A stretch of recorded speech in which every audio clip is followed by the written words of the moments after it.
Dialogue Paris-Prague, c'est le podcast de Radio Prague International, produit en collaboration avec le Centre tchèque de Paris et dédié à des personnalités au parcours entre Tchéquie et France. Présentation, Alexis Rosenzweig. Bonjour Vlasta Voskovec. Oui, bonjour. Merci d'être avec nous pour ce nouvel épisode de Dialogue Paris-Prague. J'ai dit Vlasta Voskovec, je ne sais pas, vous préférez peut-être Vlasta Voskovcova? Je suis plutôt habituée à Vlasta Voskovec, sauf qu'à Prague, ça me pose quelquefois problème, parce qu'on me prend pour un homme, mais sinon Voskovec, Voskovcova. C'est un nom qui ne passe pas inaperçu, en Tchéquie en tout cas. C'est difficile à porter? Mais non, c'est pas difficile, non, au contraire. Au contraire, en France, ça change rien du tout.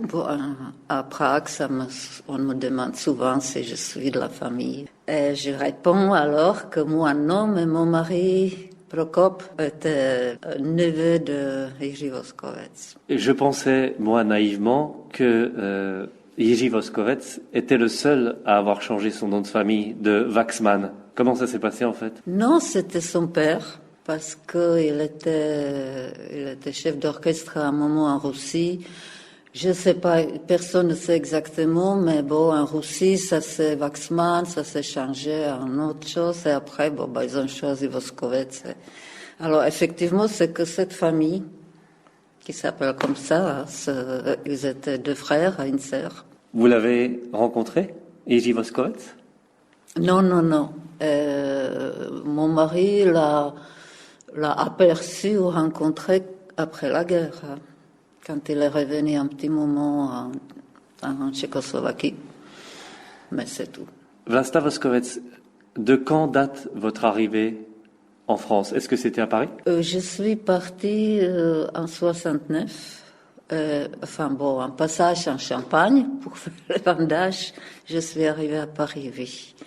Le jour de mon arrivée, l'endemain, la frontière était fermée. Je suis partie avec une amie de mon frère. Enfin, je connaissais personne. Comment se sont passés les premiers temps en France, après les vendanges? Après les vendages? Mais les vendages, ça dirait, ils nous ont gardés parce qu'ils étaient adorables. On a travaillé là quelques mois chez eux et après, ça s'est très très bien passé. Hein. On a été pris en charge. Moi, j'avais beaucoup de chance, je ne sais pas, par des gens qui travaillaient à UNESCO. Je suis venue à Paris, c'est tout, parce que je voulais faire les beaux-arts. Alors, au printemps, j'ai passé les examens. On avait des aides et après, j'avais une bourse. J'étais admise alors. J'ai commencé les études. J'avais pas beaucoup plus de choix que les beaux-arts parce qu'en plus je parlais pas un mot français parce que j'avais appris espagnol. Ça s'est bien passé parce qu'à cette époque aussi c'était pas très très sérieux. Et même sans parler vraiment français, ça passait. Alors Vlasta Voskovec, pourquoi avoir choisi la France puisque vous parliez déjà un peu espagnol? C'est un hasard? Oui, non, mais ça, Espagne, en tout cas, c'était franco. Mais depuis l'enfance, je voulais venir en France.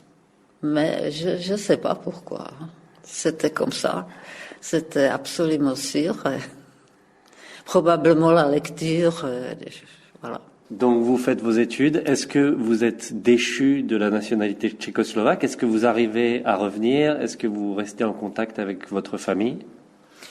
J'avais qu'un seul frère. Mes parents étaient déjà morts. J'étais condamnée très vite, j'imagine, parce qu'on avait une maison qui a plu à quelqu'un. Alors j'étais condamnée très très vite à 1 an de prison et confiscation de biens. Du coup, d'ailleurs, l'asile et tout ça, c'était sans problème parce que j'avais encore le visa tchèque, mais j'étais condamnée déjà. J'ai demandé la nationalité, mais c'était pas automatique. Hein. Et entre-temps, ça s'est compliqué, mais c'est un peu...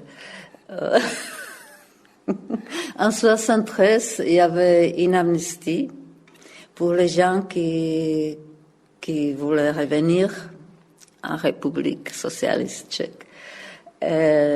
Quelqu'un avait une idée. Moi, mon frère est resté coincé là-bas parce que, voilà, la frontière s'est fermée juste, il ne pouvait plus partir. Et il y avait une idée que je me marie avec quelqu'un et que je régularise ma situation en France. Alors, je me suis mariée avec un ami qui vivait avec sa copine jusqu'à sa mort, là, d'ailleurs, là, ça leur plaisait. Alors, j'ai fait un mariage blanc. Et je suis retournée, c'était assez aventurier quand même. Bon, je ne me rendais pas compte. Mais je suis retournée pour des complications d'administration 2 jours après la fin de l'amnistie, avec toutes les assurances de consulat tchèque et tout. Mais non, ils m'ont pris mon passeport, ils m'ont de nouveau jugé à Brno, à Třebíč, je suis d'origine de Třebíč. À Třebíč, ils m'ont jugé, ils m'ont recondamné, et tout ça commençait. Bon, finalement. Vous avez été incarcéré? Non, j'allais être. Bon, j'avais un avocat, et du coup, ça s'est prolongé. Je suis restée pratiquement 1 an. J'ai eu la grâce du président. Alors, je suis repartie. Mais là-bas, j'ai rencontré Prokop, mon mari. Prokop Boskovec, poète. Voilà. Enfin, mon mari, non, pas à ce moment, hein, pardon. Vous étiez déjà mariée en plus. En plus, j'étais déjà... Mais je ne pouvais pas divorcer pour le moment. Alors, à partir de ce moment-là, j'ai fait aller-retour. Enfin, bon, je travaillais, mais je pouvais rester là-bas 5 mois, partir 1 ou 2 mois. Enfin, bon, c'était comme ça jusqu'au 69. Prokop, il a signé la charte. Et en 79... 19, pardon. Oh là là, oui. 79, finalement... Il s'est décidé de partir aussi. Il a abandonné sa nationalité tchèque parce qu'il était interrogé sans arrêt par la police, etc. Et on est parti à Paris. Et vous l'avez signée également, cette charte? Non, moi j'ai fait autre chose. J'ai fait des contacts avec des gens. Bon, j'ai transporté des choses, pas moi personnellement parce que j'étais quand même pas très sûre, mais j'organisais ça. Mais je pouvais pas. Au fond, ils voulaient pas que je signe bien sûr la charte parce que sinon c'était fini. Tous mes contacts et tout ça c'était fini. Bon, comme Prokop disait, Mata Hari. La Mata Hari franco-tchèque. Voilà. Une de Mata Hari.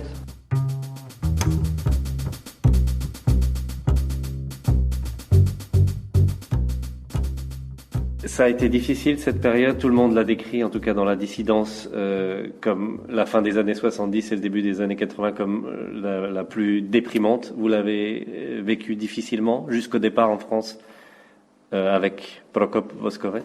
Oui, c'était très difficile, ça c'est sûr. Bon, moi c'était un peu à part parce que je pouvais quand même partir. Bon, c'est quand même pas la même chose. Mais c'était difficile. Et d'ailleurs, moi, je travaillais parce que j'avais pas de possibilité de travailler là-bas. Parce qu'après, j'étais restée de plus en plus, j'ai changé. J'ai abandonné mon travail à Paris. Bon, je travaillais comme sous-éphonome, comme un homme, comme un, je sais pas, ouvrier. Je nettoyais enfin bon. Ça, c'est connu, enfin, bon, toutes les possibilités qui étaient. C'était difficile, mais on était avec plusieurs personnes, des amis.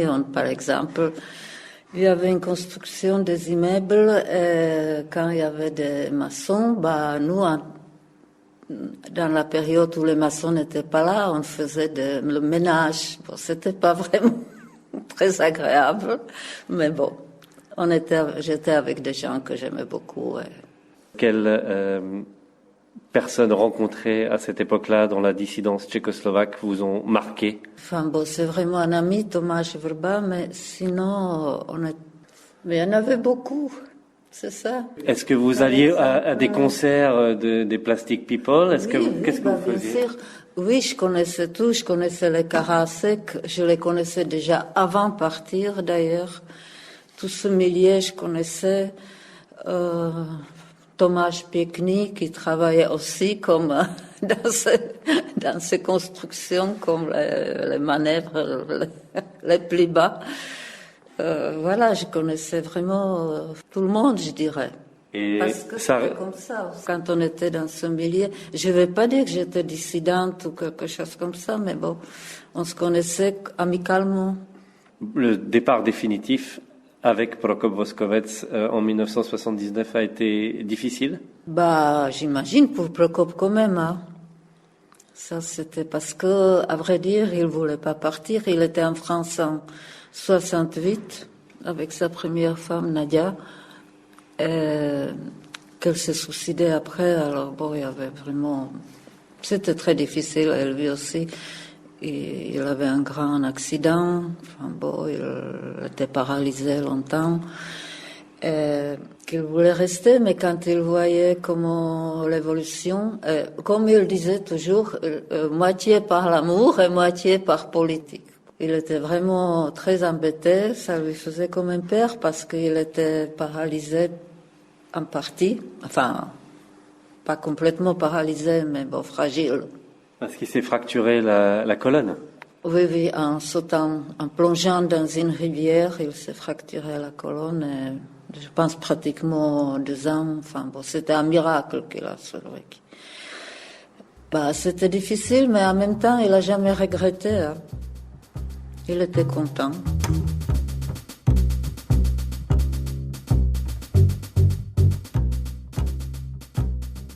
Qu'est-ce que vous faisiez, vous, dans les années 80, alors ici en France?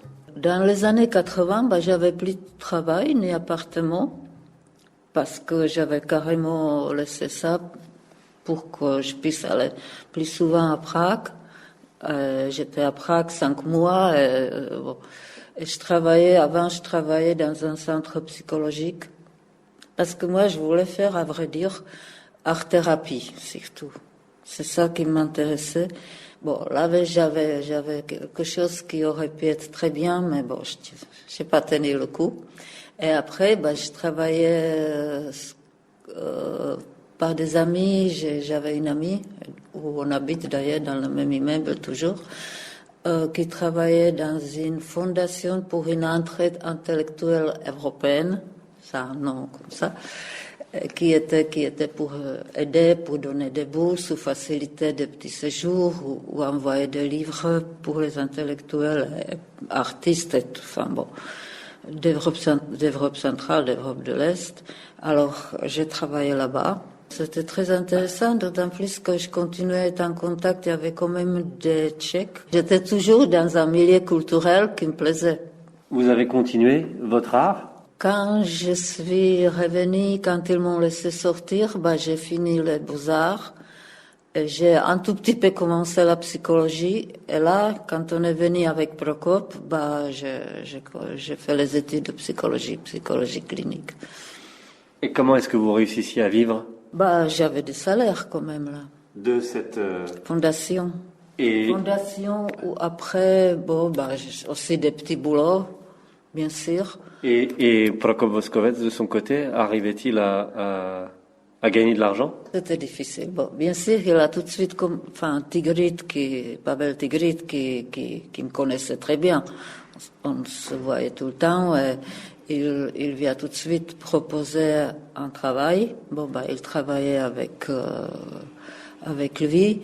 Mais là, je suis tombée enceinte, alors il fallait qu'il trouve quelque chose qui était déclaré, etc., un peu plus.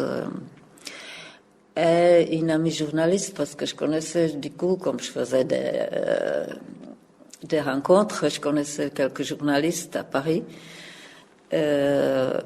On lui a trouvé un travail, une amie lui a trouvé un travail dans les Échos, mais c'était comme... c'était en moto, mais c'était pas vendre des journaux, mais avoir des contacts avec l'imprimerie ou des nouvelles qui étaient urgentes. Mais bon, il a fait ça toute la vie après. Et c'était pas facile parce que au début c'était plutôt facile parce que le soir il était que là. Enfin bon, c'était au cas où s'il y avait quelque chose de très urgent. Mais après ça s'est compliqué. Elle vit aussi sa situation physique était de plus en plus difficile. Bon après alors il était dans la pré-retraite, enfin retraite un peu invalide. Enfin bon.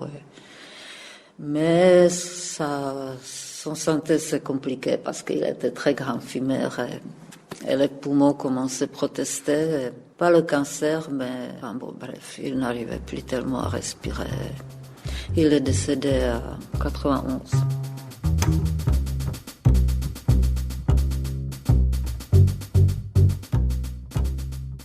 Parmi vos proches dans ce milieu tchécoslovaque à Paris, il y avait peut-être Pavel Tigrid, donc Peter Kra.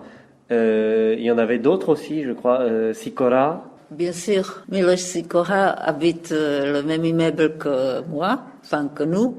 Quand il vit, il est venu 10 ans après. Il est venu l'année de changement, 89. 89. C'est pas possible. Ça, jamais j'arriverai. Il est venu en 89. Bon, il est venu directement chez nous. Il habite toujours dans l'immeuble. Il habitait chez nous. Après, il habite toujours en immeuble. Et pratiquement toutes les expositions que j'ai faites, on l'a fait ensemble. Pas tous, mais pratiquement. Hein. C'était important pour vous, ici, d'avoir des contacts du pays? Bien sûr, oui. Il y avait quand même... mais les années 80, enfin, il y avait quand même des gens qui ont réussi de venir, je sais pas, je me souviens pour les Polivka qui jouaient ici, ou, il y avait plein de monde qui sont venus chez nous, enfin bon, c'était un peu la maison ouverte, hein. C'est un petit hôtel, quoi. Est-ce qu'il y avait aussi des gens mal intentionnés? Par exemple, des informateurs STB qui venaient? J'imagine certainement parmi les personnes qui en avaient, on ne sait pas. Prokop a hérité de magnifiques tableaux de Shima qui nous ont été volés. Alors ça, mystère, bon, c'est certainement quelqu'un qui venait chez nous aussi. Bon. Est-ce que c'était difficile d'avoir cet appartement hôtel où tout le monde débarquait, où il fallait avoir porte ouverte? Non, ça c'est très bien. Peut-être après c'était un peu difficile pour Jonathan parce que de temps en temps il y avait quand même un peu trop de monde. Jonathan c'est le fils, hein. Mais sinon c'était très bien. C'était quelque chose comme ça. Au contraire, c'était sympathique. Et en plus on a organisé avec Bartošek, avec la directrice de cette fondation, on organisait des jeudis, on se voyait toujours dans un café, rue de Prague. Par hasard. Comme ça, tous les gens qui venaient pour les bourses ou les amis, enfin bon, c'était tous les jeudis qui étaient très gais, très très gais. Et ça, je sais d'ailleurs par John Bock, qui avait sa mère, et Police savait. Alors il y avait aussi là-bas des gens tchèques qui travaillaient avec la police. Bartošek, donc Karel Bartošek. Oui, Karel Bartošek, oui. Là aussi, c'était quelqu'un qu'on connaissait très bien. Mais bon, je pense que surtout le centre, c'était Tigrid. On se rencontrait souvent là-bas. Au siège du magazine Svědectví, témoignages. Oui. Il y avait toujours beaucoup de monde qui venait pour lire des choses, des journaux tchèques, Rudé Pravo, par exemple. C'était un centre pour nous. Enfin, pour moi et mes amis. Hein. Quel souvenir vous avez de Pavel Tigrid, personnellement? Moi, j'ai un très très bon souvenir. Hein. On s'entendait vraiment bien, on s'aimait bien. C'était presque une famille parce qu'après il y avait notre fils et bon, je disais, moi je suis son grand-père. Enfin, c'était proche, vraiment très proche. Est-ce que votre fils parle tchèque? Très mal, mais Et on ne pouvait pas y aller quand même. Hein. Moi, j'ai essayé une fois, quand je travaillais à la fondation, il y avait la police qui est venue chez mon frère. Une personne, enfin, je sais pas, c'est la police ou qui, je sais pas, qu'ils savent que je vais venir. Alors, bien sûr, non, et qu'ils m'attendent. Alors, je suis pas venue et on n'est pas venu jusqu'au 89, alors. Est-ce que vous vous sentez ici, chez vous, en France, Vlasta Voskovets? Je sais pas, oui et non, mais je sais pas, je suis un peu étrangère de deux côtés. C'est un statut un peu, mais ça me va. Non, j'aime beaucoup la France, j'aime le pays, maintenant j'ai plus beaucoup d'amis, parce que j'avais toujours des amis bien plus âgés que moi. Même mon faux mari vient de mourir. Mais bon, je suis tchèque, ça c'est sûr, tout le monde le dit, l'enfance et tout ça. Mais j'ai vécu, à vrai dire, jusqu'aux 19 ans en Tchécoslovaquie et beaucoup plus de temps ici. Mais c'est difficile. C'est difficile de dire, en tout cas, je suis tchèque. Est-ce que vous avez eu des contacts avec les Kundera? Oui, j'ai eu des contacts, surtout au début. Parce que par Petr Král, on se connaissait. On a passé une fois, je les ai vus et c'était un hasard. À Belle-Île, on a passé quelques jours, mais c'était un hasard.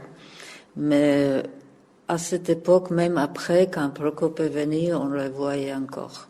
J'ai très bons souvenirs de ça, moi, oui. De Milan qui avait une capacité d'écoute assez incroyable, j'ai des bons souvenirs.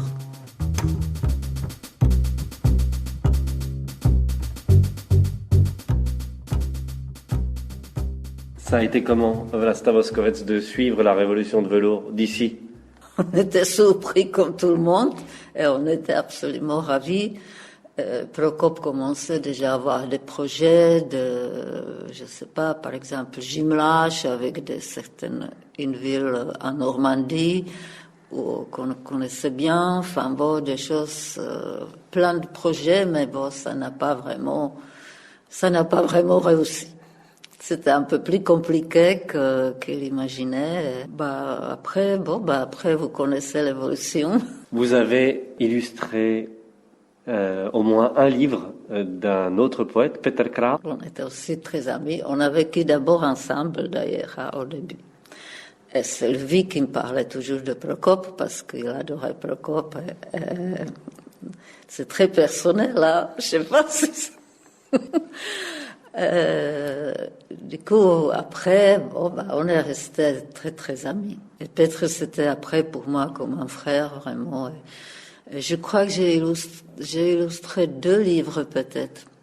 De lui, j'ai aussi un livre de Eva Michikova. Et d'autres personnes, j'ai illustré plusieurs livres en France. Enfin, pas illustré, c'est plutôt accompagné avec des dessins ou des tableaux. Vlasta Voskovets, évidemment, le contexte actuel est tragique. Est-ce que c'est particulier quand on a déjà été obligé de quitter son pays à cause des chars russes, d'avoir vécu ce 24 février 2022, l'invasion russe en Ukraine? Mais bien sûr, oui. Bien sûr, je pense que on le vit plus fort encore. Enfin, je pense que les Français le vivent aussi. Mais il y a une réminiscence. Je me suis rendu compte, je pensais pas au début, mais oui, bien sûr. Oui, c'était pourquoi. Merci beaucoup d'avoir participé à Dialogue Paris-Prague, Vlasta Voskovets. Merci aussi. Dialogue Paris-Prague est un podcast Radio Prague International produit en collaboration avec le Centre tchèque de Paris à l'occasion des présidences européennes assurées successivement par la France et la Tchéquie en 2022.